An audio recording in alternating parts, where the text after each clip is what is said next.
Chosen one, this message didn't find you by accident. God led you here for a reason. This is a divine alert, a sacred whisper sent from the throne room of heaven to your spirit. Because what you're about to do next isn't just another step. It's a spiritual assignment. It's not meant for attention, applause, or outside approval. It's not a public announcement. It's a private instruction. God is shifting something so significant in your life, but it requires your silence, your discernment, and your obedience. You've been asking for a sign, for a confirmation, for direction. And now that it's coming, God is saying, move, but tell no one. This next move is for your eyes only. And in the stillness of obedience, heaven will make the loudest statement on your behalf. Let's break this down into 7 chapters for full understanding. Before we dive deep, make sure you like, share, and subscribe. Because this message isn't just content, it's a divine confirmation, wrapped in a spiritual instruction. This is for the chosen ones, who know they're standing on the edge of something sacred, something private, something ordained. And to everyone who's been supporting through super thanks, may God richly bless you. Your presence, your loyalty, and your faithfulness have not gone unnoticed, neither by me nor by heaven. If your spirit resonates with this word, type 77 in the comments right now. That number isn't random. It's a prophetic signal that you're in alignment. 77 represents divine preparation, double completion, and the unseen instructions God is downloading to your spirit. Because this next move, it's not for social media, it's not for validation, it's for your eyes only. God has hidden something powerful in plain sight, and only the obedient will see it manifest. This isn't just encouragement, it's an encrypted release from heaven. Come back and watch it whenever you feel uncertain, because each replay will reveal another layer of the strategy God is assigning to you. Let's go deeper. Chapter 1. God trusts you with secrecy. Chosen one, not everyone is trusted with divine secrecy, but you are. This message didn't find you by accident. God led you here because there's something sacred about how you've handled what He's shown you. You didn't post about it. You didn't seek attention for it. You carried it in silence, like a soldier under divine command. And in that silence, heaven took notice. There are things you've seen, heard, discerned, and even dreamed that you've never spoken aloud. Not because you didn't have the urge to speak, but because your spirit understood the weight of revelation. You've come to understand that not every insight is meant to be shared. Some are meant to be carried. Some are meant to be protected like treasure in a vault. That's what makes you different. That's what makes you chosen. You didn't share your vision with people who couldn't handle it. You didn't cast your pearls before swine. You didn't post every prophetic download you received. Instead, you covered it in prayer. You let God confirm things in the spirit before ever thinking about announcing them in the natural. And that kind of restraint is rare, especially in a world where people crave likes, attention, and recognition. But you craved alignment. You've matured past the need to be seen. You've evolved beyond the need to prove yourself. And because of that, God knows He can whisper mysteries to you without fear of betrayal. You've become a safe space, a spiritual vault. Heaven has scanned your heart and found it clean, private, and trustworthy. That's not just maturity. That's divine responsibility. And you didn't complain about being left out of rooms you used to pray to be in. Because deep down, your spirit knew God was hiding you for preservation, not punishment. What looked like delay was actually divine discretion. What felt like rejection was heaven's way of shielding the treasure inside you. And what you carried silently will speak loudly in due season. You didn't curse the quiet season, you consecrated it. You didn't resent the hidden path, you respected it. You understood that God's most powerful instructions often come in whispers, not shouts. That's why you took notes when others were making noise. That's why God is getting ready to reward you in a way that can't be replicated or explained, only revealed. Secrecy in the Spirit isn't about hiding, it's about honoring. It's about understanding that sacred things lose power when handled casually, and you, chosen one, have handled God's instructions with reverence. That's why He's about to trust you with more. The next move God has shown you is coded in secrecy for a reason. It's not meant for public announcement. It's meant for private execution. Don't let the lack of applause fool you. You're not being overlooked. You're being entrusted. God is guarding what He's building in you, because if it's revealed too soon, it could be attacked too early. Timing matters. And God is showing you that secrecy is part of the strategy. Heaven doesn't broadcast power through noise, it releases it through obedience. And you've shown that you don't need a crowd to obey, you just need God's voice. And that's why you're being positioned in ways others won't understand. You are being led quietly, but powerfully. Stay silent, stay surrendered, stay ready. Chapter 2. The next instruction will look small, but it's strategic. Chosen one, you've been praying for the big move, the open door, the divine connection, and it's coming. But here's what you must understand. Heaven often hides the miraculous inside the mundane. So don't be surprised if what God tells you next doesn't look like a breakthrough. It may seem unremarkable. It may look ordinary. It may even feel like it doesn't match the size of the promise. But this is not the time to lean on logic. It's the time to move by faith. The next instruction God gives you might come in the form of a nudge, a gentle prompting that seems small. Maybe it's a phone call, a seed to sow, a conversation to end, a morning routine to adjust, a boundary to create. And while it may feel insignificant in the moment, it's actually setting the foundation for something supernatural. The very thing you're tempted to dismiss could be the divine key that unlocks your next level. Remember this, the ark didn't look like deliverance, but it carried an entire generation through the flood. It looked like a boat, but it was a divine strategy. David didn't look like a king, but his obedience to bring food to his brothers put him in front of Goliath. That wasn't a coincidence, it was a setup. And in the same way, this small instruction is your setup. God moves in patterns, not popularity. He speaks in whispers, not billboards. He's not trying to impress your eyes. He's trying to stretch your spirit. Because He knows that if you can be trusted with the small, you can carry the supernatural. This next step may not come with applause. It may not come with confirmation, but your faith will recognize it, even when your flesh doesn't.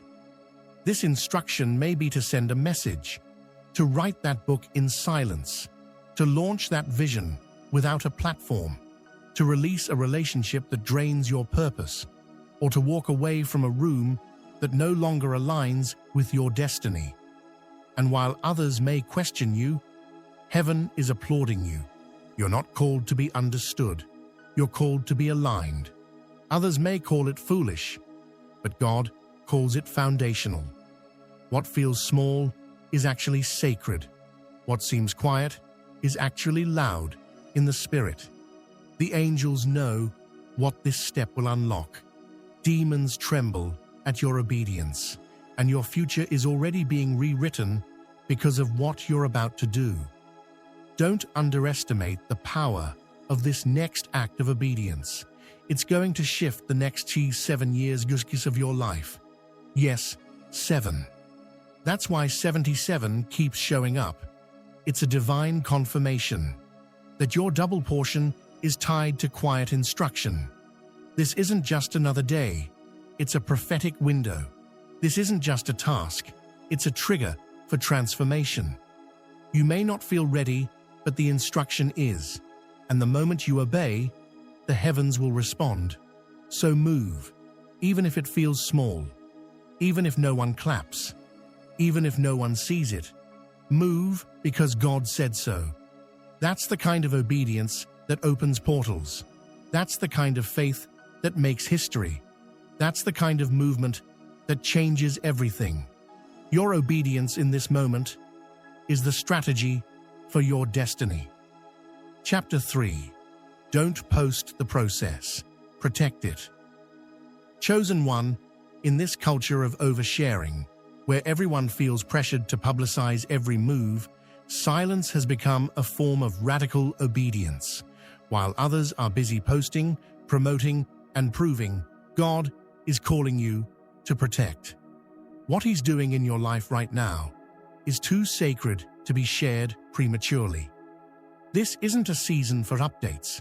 This is a season for underground growth. The most powerful transformations often happen in silence. Seeds grow in soil, not on stages. Babies are formed in the womb, not on the screen. And prophetic assignments are birthed in secret, not in the comments section. You must understand. God is not hiding you to punish you. He's hiding you to preserve you. What He's forming in you is still tender, still taking shape, still finding divine alignment. And if it's exposed too early, it can be attacked, misunderstood, or even aborted. Look at Joseph. He was shown a dream, a divine picture of his future. But when he shared it too soon, it triggered betrayal. If Joseph had kept posting the process, the pit could have become a permanent grave. But God, in His sovereignty, used that betrayal to redirect the vision. Why?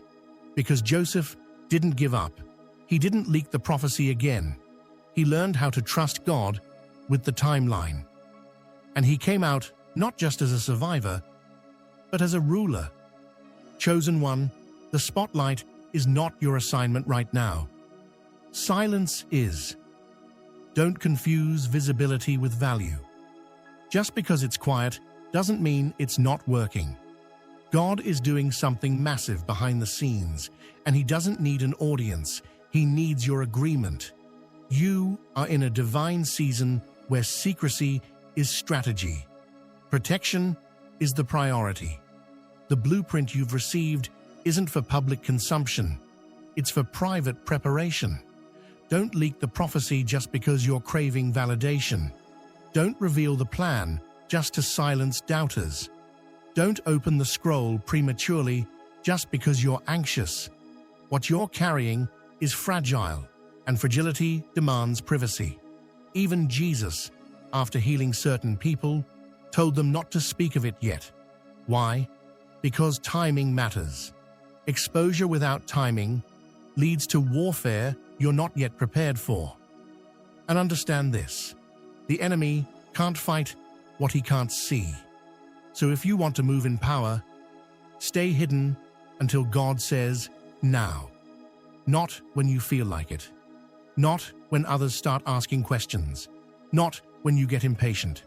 But when God says the time is right, and only then, the release will come with protection, provision, and power. This next dimension of your life isn't for applause, it's for assignment. And assignments require discipline. So guard your oil, hide your wisdom, conceal your instructions. Let your obedience be louder than your announcements. Protect what you're birthing. This is sacred. This is strategic. This is spiritual warfare. And heaven is watching how you steward the unseen. If you can protect the process, God will publicly reward what you handled privately. Silence isn't weakness, it's wisdom. And obedience in this hour means saying no to the post and yes to the process. Chapter 4. Some moves are anointed, but unannounced. Chosen one, you must understand a holy principle. Just because it's anointed doesn't mean it will be announced. The most powerful shifts in Scripture didn't happen with applause or attention. They happened in silence, in secret, in solitude. God doesn't need noise to make history. He only needs obedience. Esther didn't step into her assignment with fanfare. She fasted, she prayed, she waited.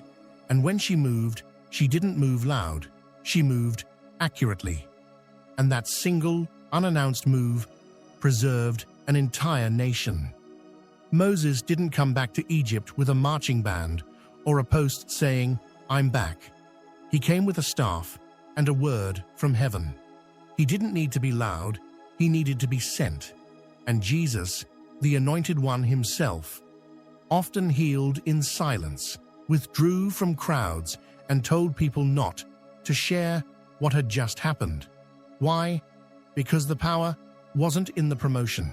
It was in the obedience. Chosen one, God is calling you to move with that same kind of divine discretion. This next shift won't come with fireworks. It will come with fruit. You won't need to explain yourself. You won't need to argue. You won't need to convince anyone. The anointing will speak for itself. Heaven's fingerprint will be on the decision, and those with spiritual eyes will recognize that something major just shifted, even if you never posted about it. There's a maturity that comes with silent obedience. It takes wisdom to move without needing validation. It takes strength to execute without being seen. And it takes trust to obey without understanding the full picture. But those are the moves that change everything. Think about Mary. The angel didn't tell her to go live. He told her to conceive. Her greatest assignment was carried in silence. And she nurtured what God placed in her until it was time for delivery, not attention. This next move you're about to make won't be broadcasted, but it will be backed by heaven. God is giving you the instruction, not the crowd, not the critics, not your circle, just you. That's why it feels private, because it is. Some assignments are between you and God, and the manifestation will be your announcement. The results are going to speak, not just emotionally, but spiritually, prophetically, and permanently. The oil on your life will confirm what you didn't have to advertise. The doors that open will show what was birthed in prayer, not popularity. You won't have to scream. Your success will echo. You won't have to plead. Your fruit will prove.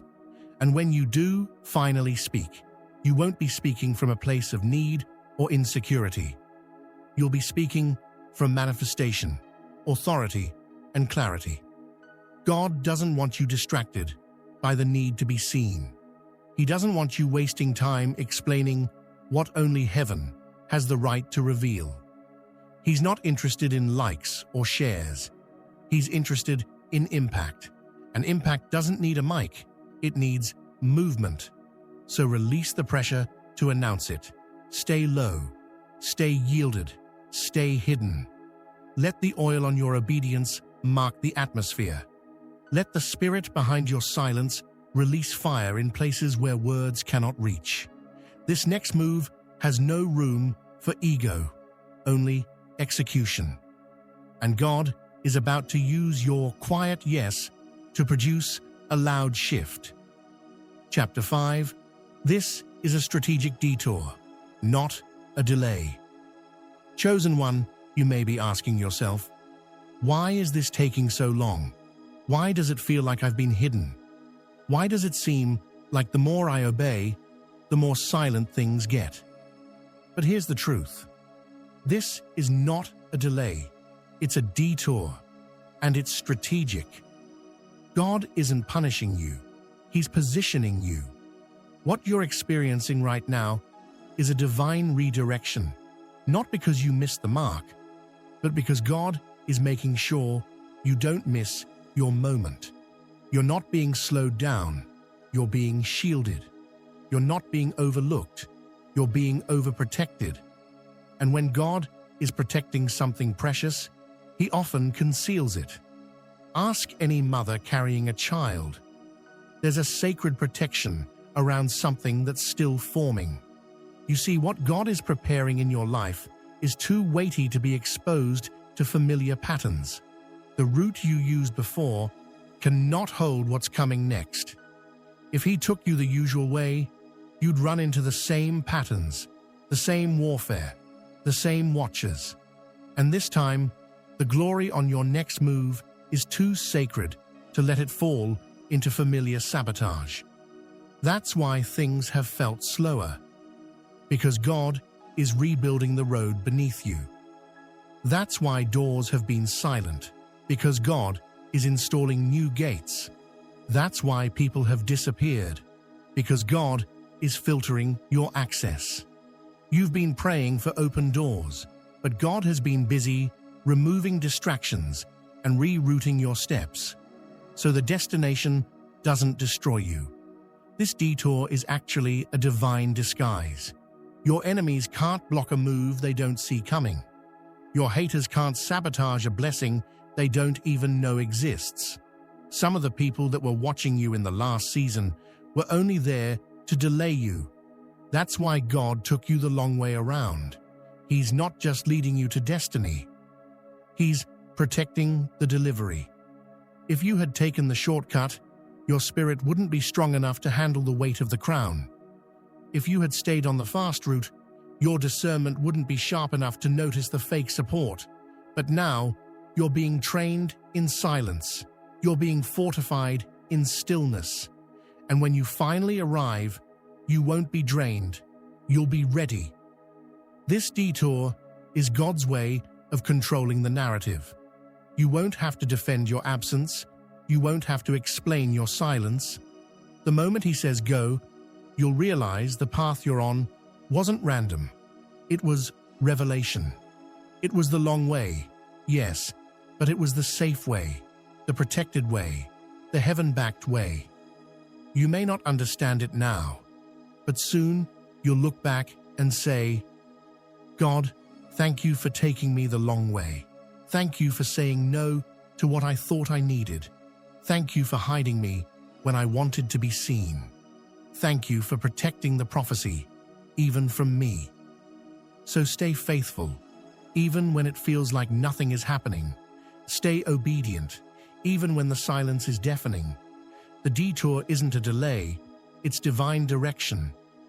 And when it all comes together, you won't just arrive in promise, you'll arrive in peace. Chapter 6. This move will reveal who's really for you. Chosen one, your silence isn't just a command, it's a filter. The moment you stop explaining yourself, the real spirit of those around you will begin to surface. When you stop inviting people into your process, you start noticing who was really with you and who was just with your information. Silence doesn't just protect the promise, it purifies the circle. When you stop oversharing, you stop being manipulated. When you stop seeking outside confirmation, you start receiving divine clarity. And when you stop handing out behind-the-scenes access like free tickets, you finally get a front-row view of people's true intentions. Some people were never for you. They were for what you gave them. Your transparency fed their control. Your access fueled their opinions. Your openness became their leverage. But now that God has silenced your updates and sealed your movements, their entitlement is showing. And it's not a loss, it's a revelation. God is using this quiet season to test the hearts of those around you. The ones who grow cold when you set boundaries. The ones who act distant when you stop explaining. The ones who accuse you of changing just because you stopped consulting them like a second Holy Spirit. You're not rude. You're not arrogant. You're simply aligned. And alignment has a way of irritating every spirit that benefited from your confusion. Chosen one, this next move is between you and God. Not you and your followers, not you and your family, not even you and your prayer group. There are certain instructions that don't need a second opinion. They just need obedience. And anyone who can't honor your obedience doesn't deserve access to your overflow. This silence is God's sacred strategy to expose unauthorized voices. He's showing you who honors you only when they're included. He's revealing who was genuinely called to walk with you and who just clung to you out of curiosity, competition, or control. And he's doing this now, before the breakthrough. So when it hits, you're surrounded only by those who can handle the weight of the next level. Watch closely. The ones who truly love you won't demand updates. They'll offer intercession. They won't need your details. They'll respect your discernment. They'll say, "If God told you to move, I'm covering you in prayer, even if I don't understand it yet." That's alignment. That's kingdom connection. That's divine loyalty. Let this chapter do what it was sent to do. Clean your circle in silence. Let God remove what can't go. Don't chase after those who were only present when your path was predictable. Don't feel guilty for pulling back from people who were never assigned to your future. And above all, don't interrupt heaven's separation process just because it feels uncomfortable. Growth always comes with pruning. You're not losing people. You're gaining clarity. You're not becoming distant. You're becoming distinct. You're not isolating. You're elevating. And this elevation requires solitude, not spectators. This move was never meant for the masses. It was tailored for the mantled. Chapter 7. Silent obedience is opening loud doors. Chosen one, your quiet obedience is creating cosmic movement. You may not see the full picture yet, but your private yes is echoing through realms you cannot see and shaking systems you didn't even know were blocking you. While you've been fasting in solitude, sowing in silence, and praying with tears, heaven has been shifting structures, rerouting favor, and unlocking access that only obedience could reach. Your secret surrender has started a public unraveling of divine doors, and the doors aren't ordinary. These are the kind of doors that don't just open, they announce. They release waves of confirmation, acceleration, and divine positioning. And yet, the beauty is, you didn't have to knock. Your obedience did the knocking. Your purity did the speaking. Your discipline did the negotiating. Heaven remembered every hidden yes you gave in faith. This next move isn't flashy, but it's foundational. It's the kind of move that builds legacies, not just moments. It's the kind of obedience that secures generations, not just attention. It's not about showing off your mantle. It's about stewarding it. Because the mantle is heavy. It's not a costume. It's a calling. And it requires more than gifting. It requires governance. That's why God didn't let you post everything. That's why He hid you while others were going viral. That's why He said, "Not yet," when you thought you were ready. Because what He's releasing through you demands maturity, not marketing. It demands stillness, not spectacle. It demands that you walk into rooms not looking for validation, but already filled with vision. Chosen one, you're about to be invited into spaces you didn't campaign for. You're about to be offered opportunities you never auditioned for. You're about to be handed blessings you never had to beg for. Because obedience is the currency of divine access. And your obedience has purchased something sacred in the spirit. While others were chasing applause, you were chasing alignment. While others were performing, you were preparing. While others were promoting, you were praying. And now, heaven is rewarding the one who stayed quiet long enough to be trusted. You'll begin to notice people asking, "Where did you come from?" But the truth is, you never left. You were just becoming. You weren't being delayed. You were being developed. You weren't being overlooked. You were being overhauled. God had to make sure you weren't just anointed, but anchored. So don't second-guess this next open door. Don't fumble with explanations. Don't delay with hesitation. Walk in it with holy confidence. Walk in it with quiet authority. Walk in it knowing this door wasn't opened by people. It was commanded by heaven. You didn't manipulate it. You didn't manufacture it. You simply matured into it.